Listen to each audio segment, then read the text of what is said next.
Good afternoon, Georgia. Good afternoon. Good afternoon. I am here. How are you? I'm great, and can't wait to, for you and to start your program today, GA for Justice. All right. All right. I'm excited. I'm excited. Mhm. Did I get the right picture this time? Cause I No, got. you had the right picture the last time. What I was saying to you. I like my Oh, picture better than face to face. oh, okay. Cause I get it right. Yes, that is a perfect picture. I love it. Oh, okay, okay. Yes. I'll take it down since want to make sure now. I don't want no trouble. you know, this software is giving me enough. Yeah, keep people confused and waiting for more, you Yeah, know? yeah, no question. Yes, indeed. But anyway, greetings to our listening audience and hello to Mr. Captain 85. This, of course, is Georgia F. Allen with GA for Justice, and we're here every Thursday at 12 noon. We always like to have a weekly conversation for information, a conversation for correction, and a conversation for transformation. We also want to thank the one, the only Mr. Henderson Vaughn, better known to us who made it to his clubs on Friday night as Captain 85. Now I know he goes by the Dream Maker now, but when Yeah. we were younger, it was always going to see the captain tonight. All And so right. he's our producer, our engineer, owner, operator, and we are always happy to be able to provide this service to our listening audience. And we have a special guest today. Some of you may have seen her before. Some of you, this may be the first time. But we have our very own Stephanie O. Ferebee. She is the owner of Culture by LE. And Stephanie is homegrown right here in Hampton Roads. She is a product of Chesapeake. She relocated her family later. Later, her family relocated to the Norfolk area when she was around 13 years old. But her music that she loves is jazz, new jack swing, rap, hip hop, soul, R&B, and neo soul, and that kind of embodies her music life. But she's always been very actively involved in the Hampton Roads community. She has experience, which includes transportation, education, and other training. Stephanie also owned and operated Ferebee 757 Inspection LLC, a home inspection company from 2009 to 2014. And as a home inspector, she was a guest speaker and she assisted with the facilitating of home buyers workshops through the Virginia Department of Housing, the, through the Virginia Department of through the Virginia Housing Department, sorry, and Mhm. the Urban League of Hampton Roads. And during my time as NAACP president, she always was a guest person doing home inspection at the NAACP in Virginia Beach when we provided first time home buyer program. Stephanie is a mother, educator, writer, author, activist, entrepreneur, orator, artist, and motivator. Just a few words that we use to describe Stephanie. She has a son and a daughter that are her inspiration for many of the things that she does, especially her legacy that she is paving to enhance their future. In 2020, Ms. Ferebee welcomed being self employed for the second time, and that's when she began Culture by LE, which is the brand that is dedicated to highlighting the victorious contributions of Native African ancestry in the 757 area and beyond. Black history and culture is essential for family upbringing. Connecting with the true body of history is significant for self-awareness. So with that being said, as always, we're excited to have you here with us today, Stephanie, and we want you to share some of the upcoming events, but also we always like to focus on entrepreneurs, Black entrepreneurs, because that is important to be a business owner, but it's money, money, money. So we welcome you, Stephanie. Hey, Hey, thanks hello, for having hello, me on hello. today. Thank you, each and every time. We're excited. Know Thank that you. I am too. you're busy. You're always busy, and we're always glad to have you come on because you're always bringing some new jewels to our community. And so Yes, every time we can educate the community, that just makes us a little more stronger. And so we're always interested in that. no doubt. So share with us today about some of the things that you're doing and some of the things that you want to accomplish in the future. Okay, well, this weekend there's an event coming up in Chesapeake called Black Ink Lit Fest. It's a block party, and it's also an event that showcases artists, poets, local business owners, of course, and there will be lots of festivities to take place at this event on Saturday. It's a block party, so come out and have a good time. It's located in Chesapeake at the Clarence Coffey Library, which is not far from Thurgood Elementary School in Chesapeake, and also not far from Oakley Park, Berkeley Avenue, Diggs Park, right over there in that area.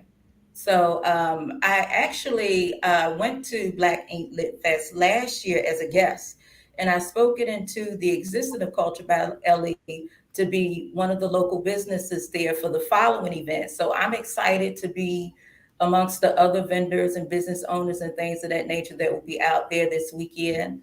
And that's the scoop with Black Ink Lit Fest. Fantastic.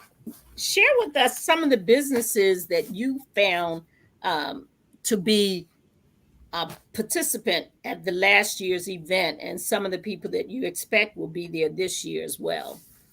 Okay, well, as far as this year, I can't mention about this year because I'm not certain. I received emails and Okay. things of that nature, but Okay. I've been busy, so busy to the point that sometimes I don't even know what day of the week it is. I know it's Thursday today, but yesterday I was kind of fumbling. I thought it was Tuesday. I'm like, hold up. Yeah. But last year, let me slow down. Last year, I came across quite a few businesses. Most of the businesses there were Black owned businesses, and there will be several Black owned businesses there this year. So I'm looking forward to the festivities. Fantastic. Were they showcasing clothing?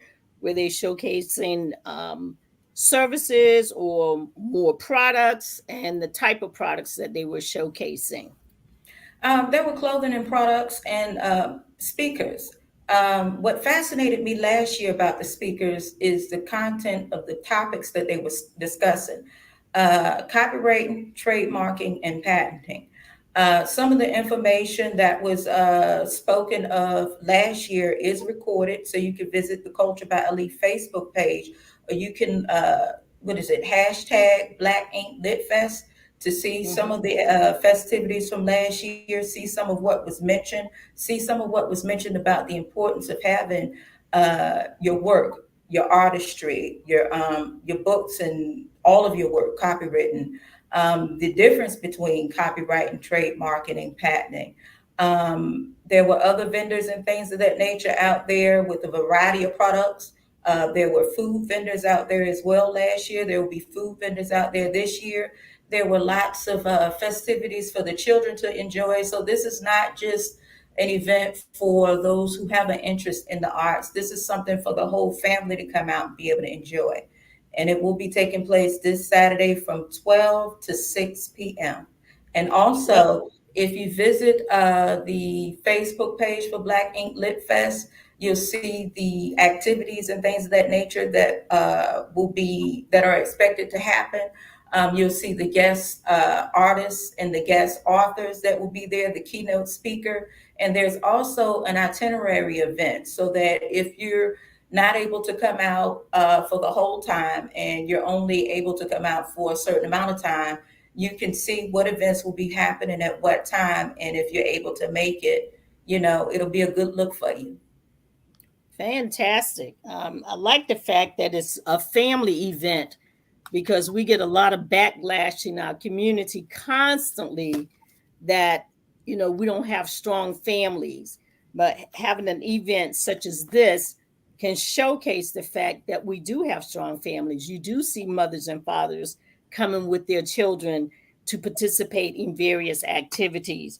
And I like the fact that they're going to focus on copywriting so that we can make sure that what we create is protected.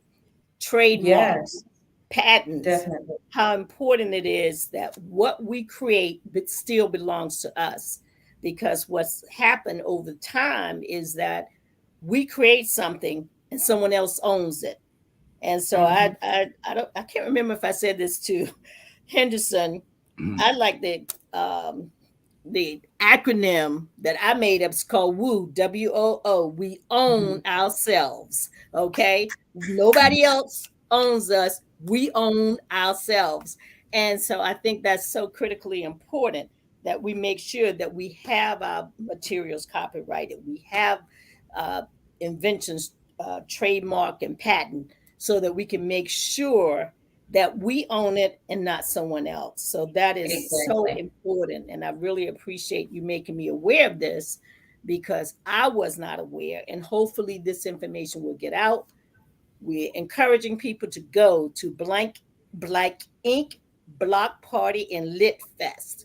And Hmm. again, as Stephanie mentioned, there are going to be speakers there. There are going to be professionals there that can talk to you about how to copyright your information, how to copyright and trademark your the things that you create because we are a very creative people. We talk about Kwanzaa all the time. You and I, we love Kwanzaa. We Oh, love the yes, principles of yes, Kwanzaa.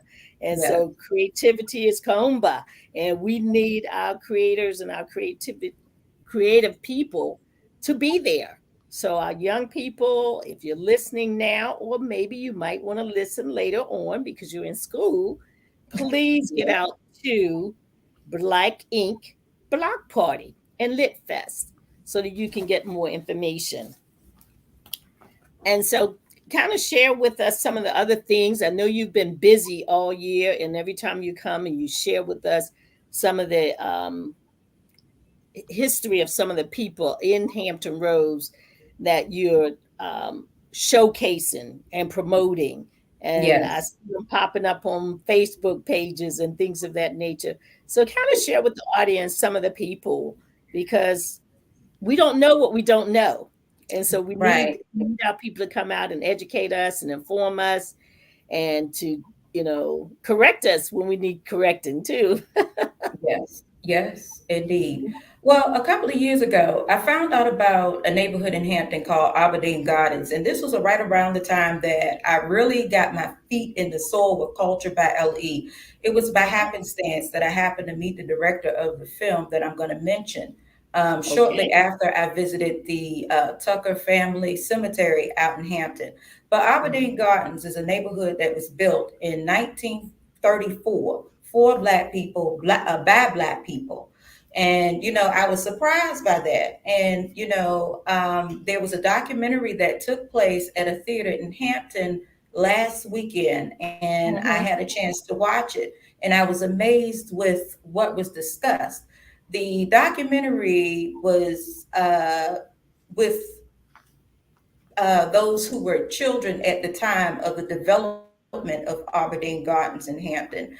And so they Mhm. were reminiscing on, their childhood and the memories that they had while growing up in Aberdeen Gardens. And something that they mentioned consistently was family, community, the accountability. And I'm cool, and I know that during conversations we all talk about how we knew our neighbors and things of that nature, and how the neighbors were like family, and now we don't know our neighbors, and that's a part of the community coming together, the common, the union, the community. And what's also most important is the fact that the neighborhood Aberdeen Gardens out in Hampton was built by Black people for Black people during Roosevelt's New Deal program or whatnot, during the 1930s era. And, that's something that we really don't, I can't say that we don't have, but it's not spoken of a lot. And being that we're in the times that we are in, where Black people are, in this country claiming the identity, claiming the stake in the ground, that's important to know that, there's something that we can attach ourselves to, along with the cultural treasures that were here, that are here in reference of our ancestry, in reference of us as a people, and, in reference of the ancestors and those who continue to build on this land and this soil. And so, that's definitely something that resonates with me because, it's a part of an identity. As much as Mhm. people may like to say that, we don't have culture, we do have culture, We and have as a we lot of find culture. it and as we connect with it, we can identify with it. And not just in Aberdeen Gardens, there are several neighborhoods in the area where community exists. But this is Mhm. one that is known to be built again for Black people and by Black people. And that's very important. I understand that it was done in connection with Hampton University at the time. I think it was called Hampton Institute, and it's a Virginia Landmark Register. It's Yes. now listed, and it's also listed on the National Register of Historical Places to visit.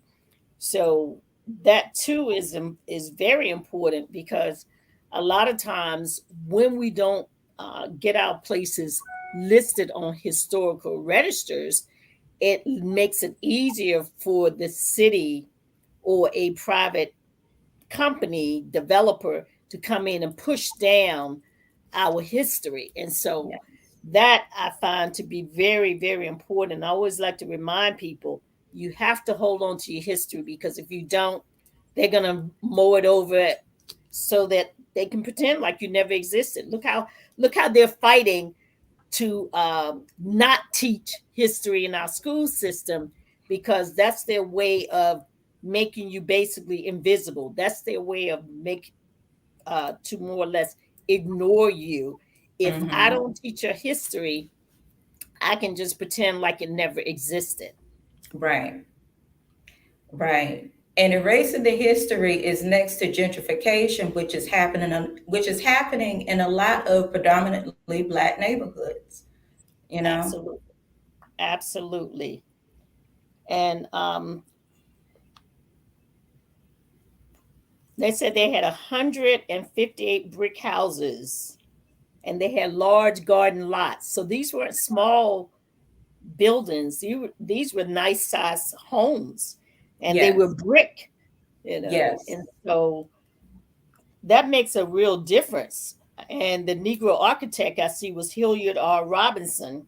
Mm-hmm. And so these families had an opportunity to have their own community, have it structured the way they wanted it. And of course, as you shared it earlier, is they knew each other. Mm-hmm. They were friends to each other. Their families knew each other. And they always say it's prominent Negroes, but a lot of them were just um, middle class and lower middle class who worked hard just to have uh, that house in that particular neighborhood. So one of the things about our community, yes, we had the doctors and the lawyers and the school teachers, but we also had hardworking janitors that they Yes. that pool their monies together. They're the husband and the wife, and sometimes the grandparent, and they all Yes. lived in the same house together. But when you had a larger house, it didn't seem that tough to do because grandma was there to take care of the kids so that mom and dad could go out and work and bring back the finances to live comfortably, to live Mm-hmm. in a neighborhood where you had a home. So I see Every, a lot of good things about Aberdeen. I was not familiar. I remember seeing the Aberdeen exit. Okay, mm-hmm. when you're taking the interstate to Hampton, or when you're coming back, I think Aberdeen is almost like the last one before you go through the tunnel to come back onto the south side. And so, but I did not realize until you just shared with me about the um, the all black community, and Mm-hmm. So it's really interesting because that's what happened with Ellen J. Gardens. Ellen J. Gardens did the very same thing here in Virginia Beach. Hmm. Over in Chesapeake, Georgetown did the very same thing. Yes, Cavalier yes, Manor in yes. Portsmouth did the very same thing. Mm-hmm. So we found that as a people, instead of trying to integrate into their community, is just build our own. Okay. There's nothing wrong with having your own, owning yourself, and not Mm-hmm. being owned by other people. And so I see great value in, um, looking at ways that we can find land, and instead of bringing in these outside contractors and builders and developers, we have our own architects, our own designers, our own contractors, general contractors, and developers that we can use. And this is a prime example to say to our community, sometimes you got to bring back some of that old, just get back to the foundation. Exactly. Exactly. And that's the root of it. Absolutely. And so they were saying that the home ownership and the quality of life was a rural setting in this particular neighborhood. And so the neighborhood became more and more significant. That's why they ultimately listed it um, in the historical records. And so you had an opportunity to hear from some of the former residents when Yes, you were I at. did. Hmm. Yes, I did. Actually, during the taping and whatnot, I was there, and it's amazing how, when you step into something, when it's meant for you to do, it's just easily accessible. I had no, I had no idea, or should I say, it wasn't in my interest. I had put it in the rearview mirror. Things that had to do with,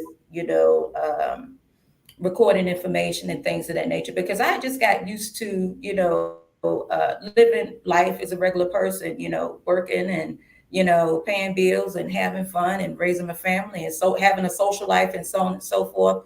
But, once I got involved with Culture by Ali, I found myself involved with things that I once had a passion for. So a lot of the things that I had an interest for as it pertains to, gathering information, documentary, behind the scenes stuff, I happen to, connect with. And so the producer of the film, David Barr, he's been very welcoming. And I actually had the opportunity to speak with some of the residents during the time of filming.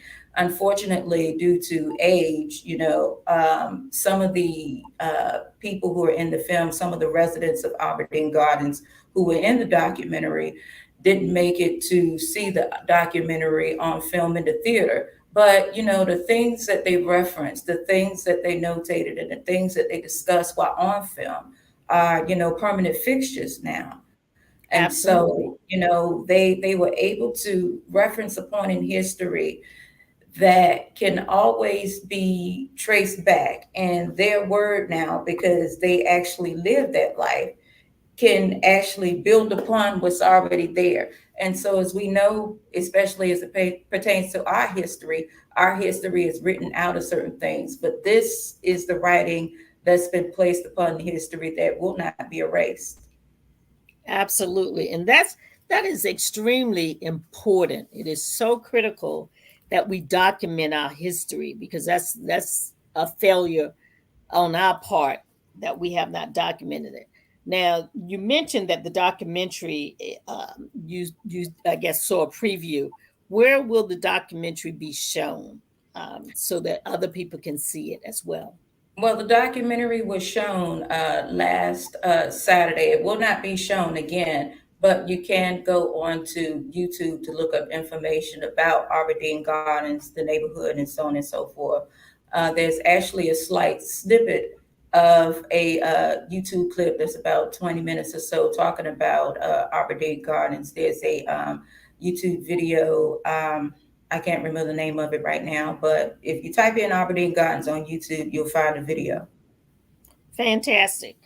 Okay, we definitely want the audience to know that, hey, Here's another piece of history, another slice of history that we don't always hear about. I noticed that they name a lot of the streets after prominent African Americans from Langston. So we know that's got to be Langston Hughes, right?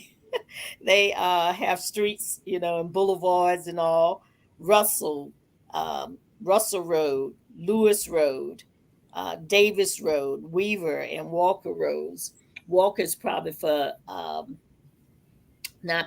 It could be either Madam C.J. Walker or Magdalena Walker, because Magdalena Walker, of course, was from Richmond, Virginia, who became one of the earlier millionaires here in Virginia, and Wow. she Okay. owned her own bank, insurance company.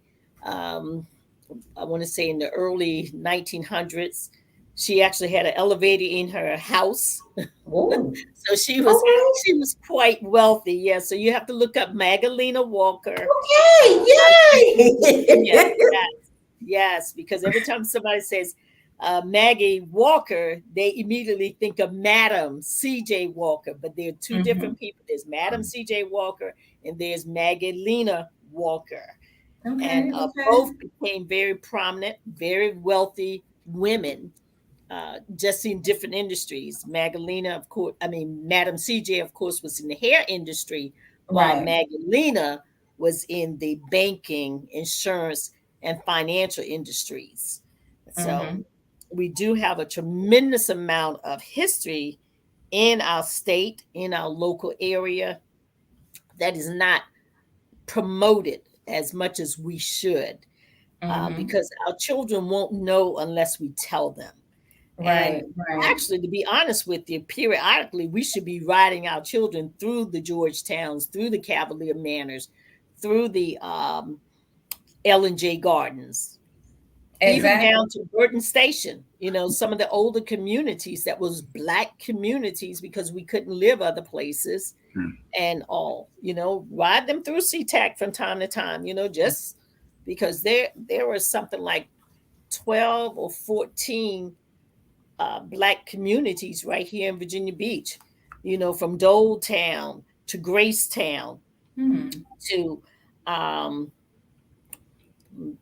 I have to look around. Of course, SeaTac, Burton Station, just a lot of different areas that were predominantly black communities, Yeah, self because contained. Yes, go ahead. like yeah, like Cavalier Manor, most people don't know. Cavalier Manor is the largest black community in the United States. Mm They have over 10,000 residents or more, hmm. Mm hmm. Hmm. homeowners in Cavalier Manor. Wow. And what's so significant about that, there are cities that don't have 10,000 people in it. Right. Well, here is a community that has 10,000 residents. Okay. Hmm. And that's powerful. When you think about it, that is extremely powerful. And so we need to make sure that our children, our grandchildren, and others know about these communities and know the history of these communities. You Right. can look them up. And in taking your family out to these neighborhoods, those are Yes. things that will begin the conversations. Mm-hmm. Because it's one thing to talk about the people, but when you talk about the land, Right. that's a whole nother level. And to know that, our Mm-hmm. ancestors, of course, built on top of the land that's here. Mm. They owned the land. Yeah, That Exactly. just takes it up a notch. yeah. And then you get further into the people. Yeah, with Cavalier Manor, they got with, I mean, because it's different sections. That's why it's so large. Like Crystal Lake, that's where the most of the expensive homes are. Mm-hmm. Crystal Lake, they George T. McLean was the owner, the builder, the developer of that for the black community. He was a white construction person, but there out there, Crystal Lake is the only place that you have a man-made lake. Mm-hmm. The lake, they made it. They dug it. They treasured all the the all the soil out. It's real deep. You can't, because I used to work for George T. McLean when they was building Crystal Lake, and it's so deep that you can't. They would put the crane down in there, and you could not see the crane unless you went to the edge of the where they was, we would go to see down, and that's how deep it is. And then they flooded it with water. They brought in, flooded it with water. Mm, It's mm-hmm. man-made. Yeah. Hmm. And here they talk about Hilliard R. Robinson, who was the architect for Aberdeen, and how they built it with Negro contractors and Negro laborers. So it was architects that designed the various homes, and that was similar to Ellen J. Gardens. When I Mm-hmm. was running for office, that was my district, and so I went door knocking in Ellen J. Gardens, and it was interesting to see how each design was different. You had some houses that you walk in, and the minute you walked in, you were on another level. You had some Mm-hmm. houses you walked in and you walked down to the lower level. And so the creativity of the people, and then when you think back to when these homes were built, the Mm-hmm. imagination and the creativity of these various architects and designers was phenomenal. Ellen J. Yes. Garden has some beautiful, beautiful homes. And that's the thing that we look at a lot of the stuff that's out here now, it doesn't really compare No. to the ability that folks had years ago. And we're It was, talking about 100 years ago. We're talking about homes and buildings that were built 100 years ago. To know that there were Black architects 100 years ago, mhm. that's a whole nother field, a career field to think about going into.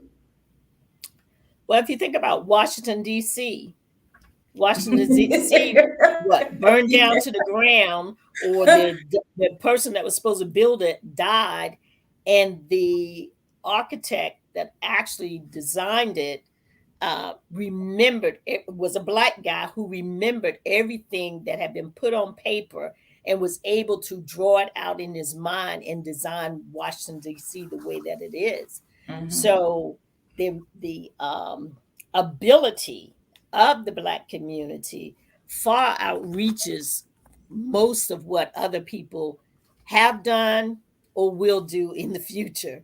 Our young Yes. people and others are phenomenal. That's Hmm. one of the things that we do is, and our creativity is our, basically, it's our currency. We just need to know how to, you know, copyright it, trademark it, patent it, so that we continue to get paid on these things instead of being a one and done or get paid nothing at all. That's Hmm. the critical piece is we shouldn't be a one and done. It's been too many years for us to continue to be a one and done.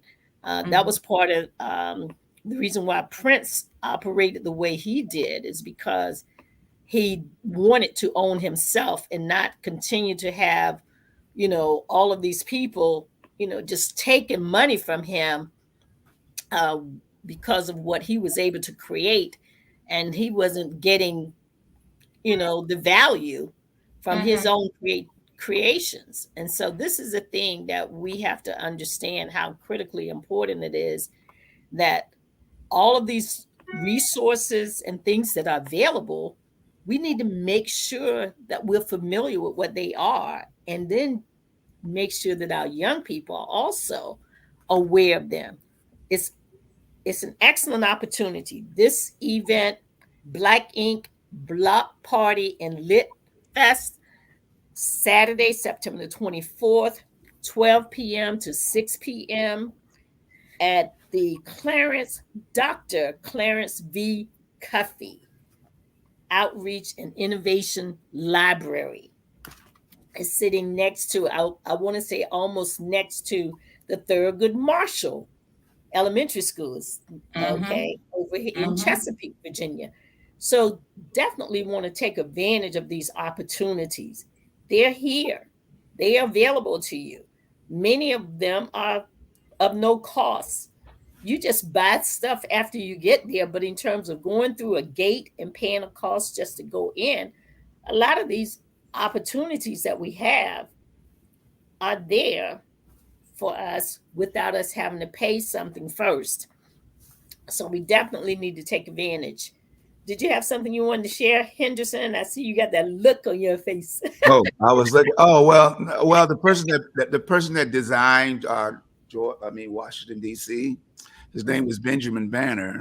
Mm-hmm. Banneker. He also designed the clock in England. Mm-hmm. Mm-hmm. You know, and he did everything. He designed everything by looking at the stars.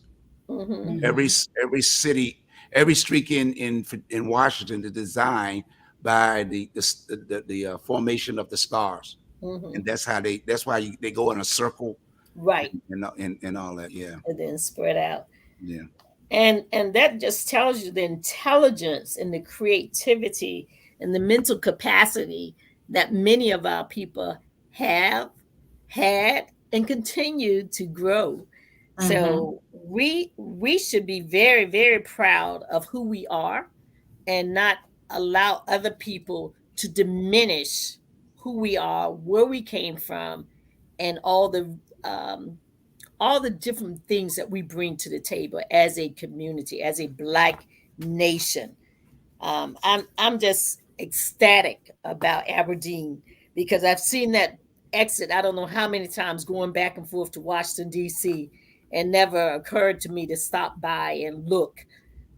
Other than to go to Hampton University, but I didn't think of the neighborhood that was near Hampton University. I only thought about Right. going back because they Right. do have another monument, I believe, that's there near Hampton University. I can't think of the name of it right now, but I have gone and visited that particular monument that's kind of outside of Hampton University. So, again, to our listening audience, take advantage of some of this. Again, it's putting gas in your car and you go back and forth to the local stores 10, 2 and 3 times a day, and then you multiply that times a week. You could have just taken a trip over to Hampton and visited Aberdeen Gardens, housing development, homes, and it would have been less expensive than just driving back and forth to these little short distances. So Right. And again, a lot of the things are hidden in plain sight, because until I started, doing the research on the area, because, part of Culture by LE is, definitely honoring Virginia's Black ancestral legacy and heritage. I always wanted to do something representative of Black history and culture. And I always wanted to do something representative of Virginia. And, going back to when Culture by LE started, COVID was a blessing and a curse, and COVID allowed for me to, grow into a creative space that I yearned to be in for quite some time. And, I had a lot of downtime. I had a lot of time to think, and I had a lot of time to move and do some things that I hadn't done in a while. And, I was surprised with a lot of what's in our face. Speaking of some of the previous things that I discussed, the cemetery with our Black Civil War soldiers down in Norfolk, West Point Cemetery. And so, mhm, Google is very accessible. Most of us have a cell phone or something like that, but we have the world in the palm of our hands, access to the world in the palm of our hands. And so, sometimes with some of this stuff, you're going to actually have to go to the library or whatnot because everything is not on the computer. But, right. if, once you get into a space of wanting to know, sometimes things will fall right into your lap. Absolutely. Absolutely. Um, the information mentions that part of the reason why they built this particular community, it was for the resettlement of African American workers that worked in Newport News, workers that worked in Hampton. And so it was more or less under the resettlement administration community for blacks in Virginia. And the 7 streets included Aberdeen Road, Lewis Road, Weaver Road, Walker Road, Mary Peak Boulevard, Davis Road, Russell Road, and Langston Boulevard. And all of them have a significant relationship to the Black community. Yes. So if you got time, you want to look up some of this information because while I use this platform to educate you, I also use it to tickle your brain to go and add to what we're sharing so that you'll go and start looking up stuff. Because after you do that for a while, you'll be amazed at how much other information you find out. Because once you look up one thing, it sends you somewhere else and you find out something else. And that way it allows you to become even more educated than if all we Mhm. do is just spew out stuff to you and say, oh, well, here it is. And then you take your notes, but you don't do any further study. So I'm going to help you Right. today. I'm going to give you the name of these streets, and now you get to go out. I'm going to give you homework. With Mhm. this show today, I'm going to give you a little homework. You need to go out and you need to look up Lewis, Weaver, Walker, Mary Peak, Davis, Russell, Langston. Look them up and say, okay, name the black people of the 1920s or the 1800s that was named that, and then start doing your own investigation and find out how these things are all connected, because some of them are connected to people in Virginia and some of them are connected to other people as well. So this gives us an opportunity to educate, but also help us to start doing some research as well. This is fabulous information. I'm always grateful when you decide that you're going to come. Uh, of course, we always talk about voting. It is election season. And this alone tells you how important it is to vote, because when you vote, people allocate funds to areas that are important to you. So if you're voting and you have a strong group of people who are connected to each other, guess what? You can press your council member, you can pressure your House of Delegate member, your state Senate member, your congressman, your United States senator, and press and pressure them to allocate funds that come down to the state, and those funds come down from the state to your local government, and then lean on your city council members, lean on your school board members, so that they will allocate funds to the schools that are predominantly black, to the neighborhoods that are predominantly black. Because if we're continuing to pay our tax dollars and the only neighborhoods that gets paved streets are at the oceanfront or at the town center, that's a problem, because that's your money they're spending too. And so that's why I always like to use this platform to remind people all year long, you should be actively engaged in your local politics, because that's what's going to affect you every single day.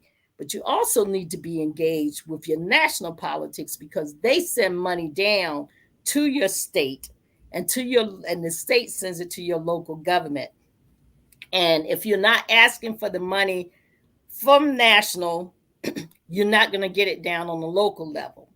But you also got to make sure that they are good stewards of the money, and you must pressure them to put those dollars in your community. So Yes. keep in mind, they're And not going to snap their fingers and just give you money unless right. you put some pressure. Right. And speaking of dollars, tax dollars, a lot of times people like to throw around, if you don't work, you don't pay taxes. Every time you go and purchase something, you're paying Thank you. taxes. Thank you. You go into the grocery store and buy whatever, you're paying taxes. You go to a brick and mortar store, you pay taxes, especially in Virginia, you're paying taxes. So you're a taxpayer whenever you purchase something, and the taxes occur on the cost of whatever it is that you buy. Absolutely. And Every speaking of time we go pay taxes, for gas, we pay taxes. that's They right. make And speaking of taxes and stores and things of that nature, Mhm. I like to share a few of the items that I have to be purchased at the online souvenir shop. Okay. Yes, I'm currently wearing Janame. And Mhm. Janame, let me see if I can pull it up a little closer. Well, let Okay. me take this out. Oh, I actually have it here. Okay. Let me see. I have a few pieces here that are set up, and I started with Janame, so I'll continue with Janame. Let me take it off of, oh, it's getting tangled. We can't get tangled. Hold on, don't do that to me. Or you can just put it up Alrighty. higher. Yes. So, Mhm. this is the Janame pendant and necklace. Uh-oh. Hold tight. And we're live. And this is what happens when you go live. All right. And 5, 4, 3, two, one. And we're back. Okay, this is the Janame pendant and necklace. Janame is a visual representation of the Creator's authority. It's also one of many Adinkra symbols, which come from the people and lineage of Ghana. Adinkra symbols are well-to-do sayings. I have this at the online souvenir shop in silver and gold. The silver Janame and pendant piece goes for $20, and the gold goes for $25. I also have a smaller version of the Janame piece, and I call this Janame round. I have this available in gold and silver. I'm actually showing the gold piece right now, and this goes for $15. I also have one of Culture by Ali's best sellers, which is the Tree of Life. I'm displaying this in gold here. And I call this the Tree of Life because it symbolizes civilization, the place where life began, the place of creativity, and the native land, which is the home of the most valuable natural resources in the world. As we know, what recently happened with the person who passed away a couple of weeks ago, we see that the native land is getting a lot of its riches back. It's obtaining a lot of its riches that were stolen. And we also have here, I call this the Comedic Ankh, and I have it in black. I have it in three colors at the online souvenir shop. This is in black. I also have it in silver and gold. And the Ankh represents life. It goes back to the 18th dynasty of rulership over in the native land. This is also a piece that I have wrapped up. When you purchase something from Culture by LE, this is I don't like to use the cotton. I like to take the cotton out of the box, and I like to stuff the box with tissue paper, preferably purple tissue paper or tissue wrap or whatever you'd like to call it, because I like to package my gifts with royalty. And so, once the gifts are packaged, it'll show up also bubble wrapped and with the card of Culture by Elite as well. And t-shirts are prepackaged. This is the Virginia Natives t-shirt. Before James Bond, there was James Lafayette and Ellen Bond, Mary Bowser, Black History 366. We can't forget about leap year. And the conversation begins at home. And once the conversation happens at home, it goes into the classroom. With the school systems trying to take out Black history, that's is highly critical. It's highly critical because you can't talk about Virginia history. You can't talk about United States history without talking about the Black ancestors who built the land. This is also another T-shirt that's prepackaged, the 757 T-shirt in dedication of the Black ancestors who built the United States of America, and also a representation of the seven cities that were not the seven cities, the cities of the 757. And the 757 is commonly known for the seven cities.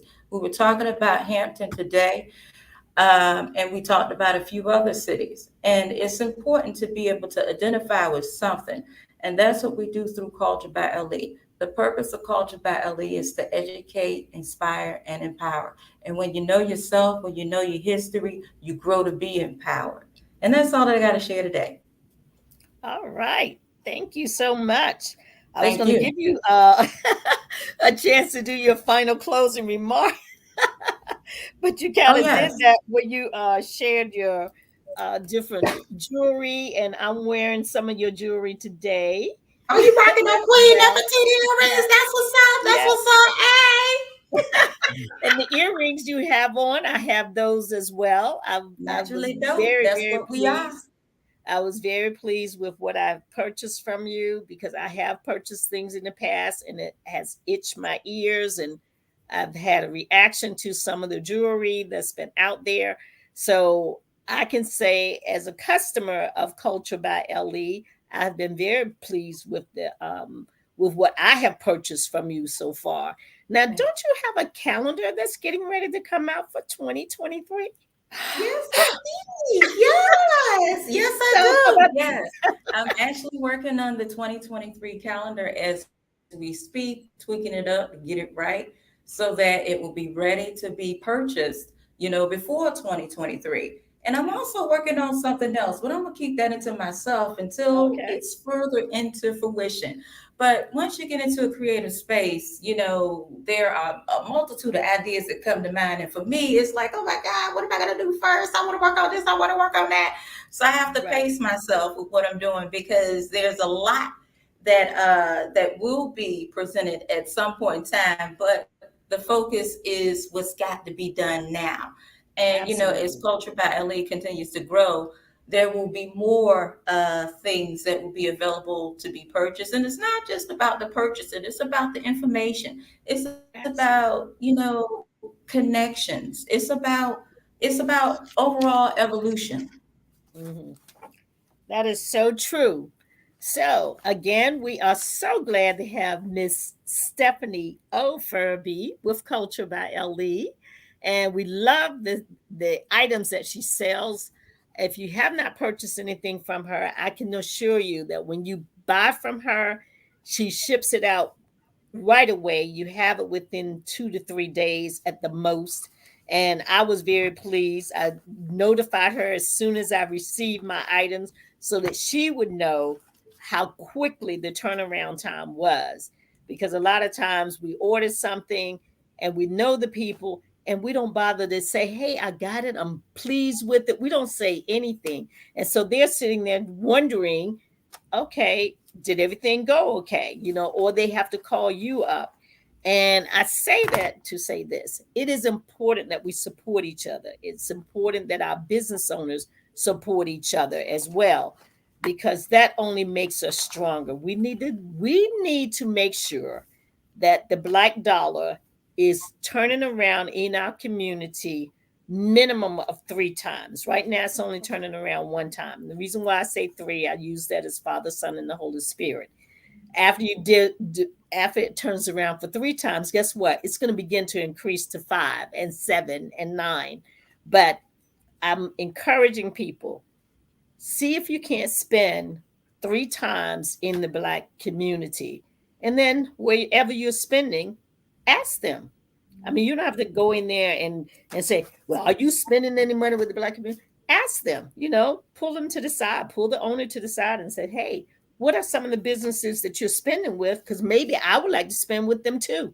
Hmm. So that way we get in the habit of buying from our own, but also having that conversation to continue to buy from our own more and more. So, with that being said, again, Stephanie, thank you so much. We Thank you. enjoyed hearing about Aberdeen Gardens over in the Hampton area and the history of Aberdeen Garden. And we will be looking online to YouTube and Googling Aberdeen Garden and take a look at, even if it's a short clip, at least we know something, and then share that with others so that we can make sure that people are aware of our history. So, with that Yay! being said, thank you so much. We look forward to seeing you in the future, and have a great afternoon. All right. Bye, y'all. All right. Bye bye. Thanks. All righty. Well, Yeah. as I always say, voting is so important. And for those of you who don't know, there have been some endorsements that have been done. If you look on Do the Right Thing, DRTR,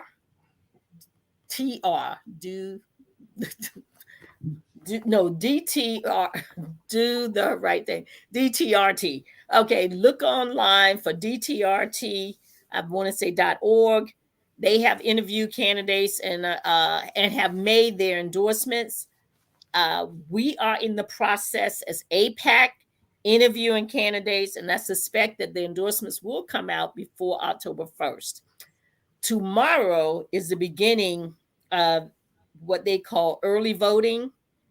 If you're not sure who to vote for, pick up the phone and call some of your friends and associates who are more actively involved in politics than perhaps you are, to assist you, because of course the elections have changed in the city of Virginia Beach this year, because you vote in your district only. And while some people might say, oh my gosh, oh, that is not good, what happens is the district becomes smaller. So if you looked around, I think we had something like 30 some candidates running for office because guess what? They no longer needed $250,000 to run in a city of over 400,000 people.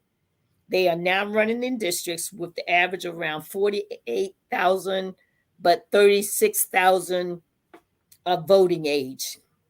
And the reason why we remind you of that is because there are children in all the districts, okay? They can't vote yet.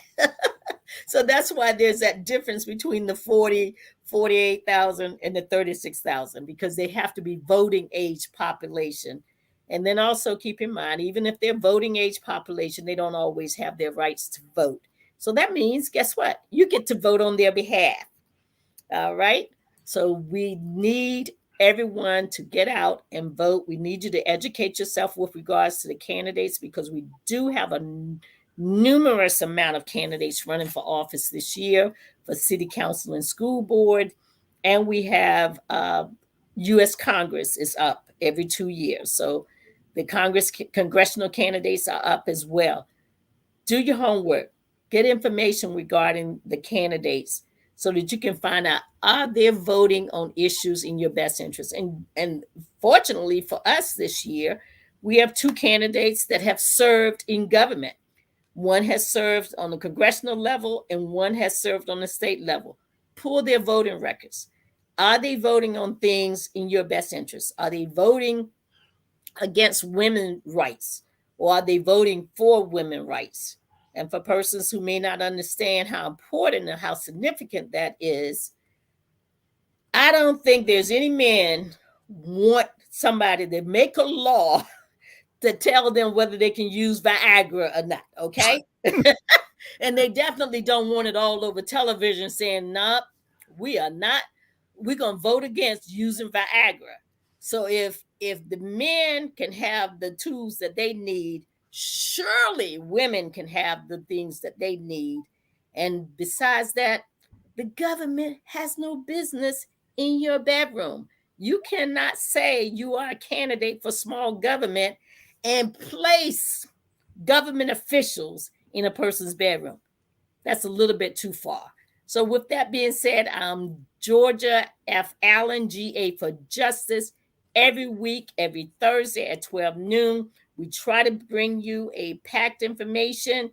And we always remind you, and this is all year long, we always remind you it's important to vote on every level.